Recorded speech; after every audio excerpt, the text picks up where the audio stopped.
our country was giving a solution, but they have created another problem. But somebody needs to solve it. By saying fee must fall and free education, they have created a shortage of accommodation for students.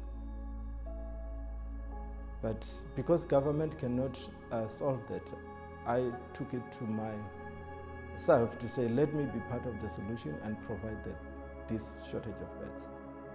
And that's how I started this journey of student accommodation.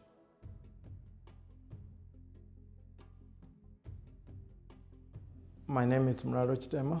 I'm from Limpopo. I grew up in Limpopo, in a village called Ngobera.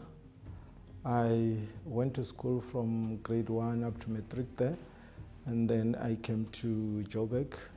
That was 1997. And then when I came to Joburg, I was coming to study. That's why I went to Vaal University. But due to some financial challenges, I was only there for 6 months. I had to find private accommodation where I was accommodated by somebody who only gave us a garage. We were 12 of us. I have no extra money to do any other thing that was needed by the school. I needed money for tuition fee, which I didn't have, and didn't have money for textbook.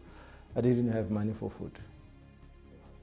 I went straight home, and then I never went back to varsity because I didn't have money even to take my results out. After some few years of struggle, because after I left the varsity, I went to work in a construction company where I worked for 2 full years while I was putting some money together. As I was working, there was a love of property which began from home because I grew up with a father where we were building. And then it happened one day where I saw an article that was showing the shortage of student accommodation. And that mind took me back to Vaal University where I was sleeping in a garage.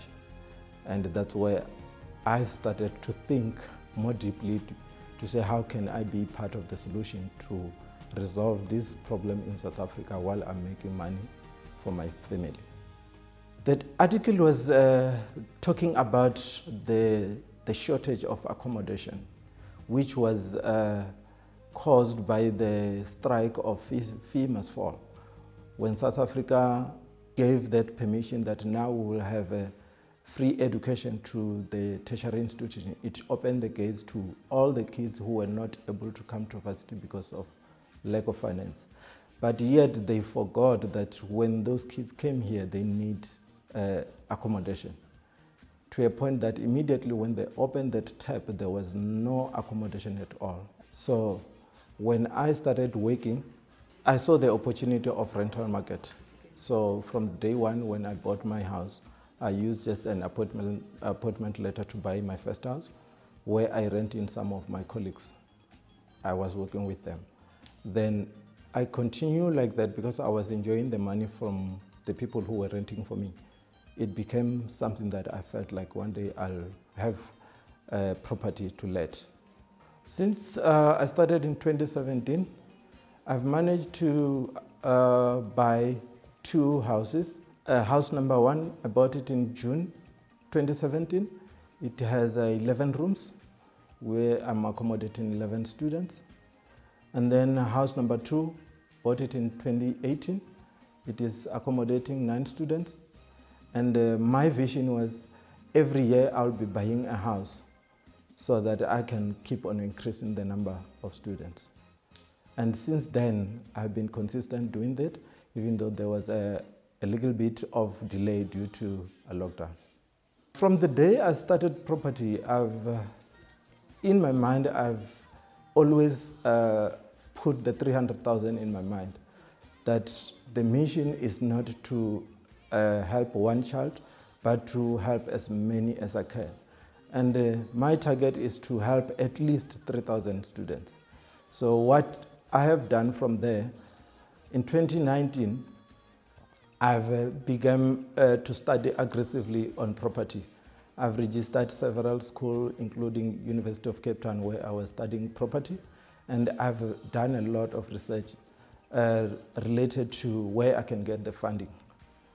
And through that knowledge, it empowers me to a point that I end up knowing so many possibilities, and then I've applied my mind to it to a point that within a short period of time, I've managed to accomplish a bigger student accommodation, where I jumped from the 20 beds that I have to now 400 students.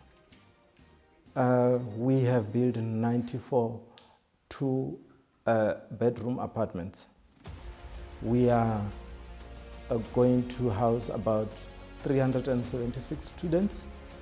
It is on the final stage now. The apartment is in a very comfortable living style where we give 2-bedroom with a shower and a toilet and a kitchen with a small dining area. So our main aim is to make students feel at home. I think it is very important for any South African to support my dream, because alone I cannot make it. As I've stated in the beginning, the article indicated about more than 300,000 students who are lacking without good or proper accommodation. Right now, I've completed facilities which make me to be in position to help over 400 students. To me, it's an achievement. It's something that I feel that I have contributed to my country, even though I still need to push forward to see. I want South Africans to join hands and see, let's build South Africa together. Let's try to help solve all these problems on our own without looking anywhere else.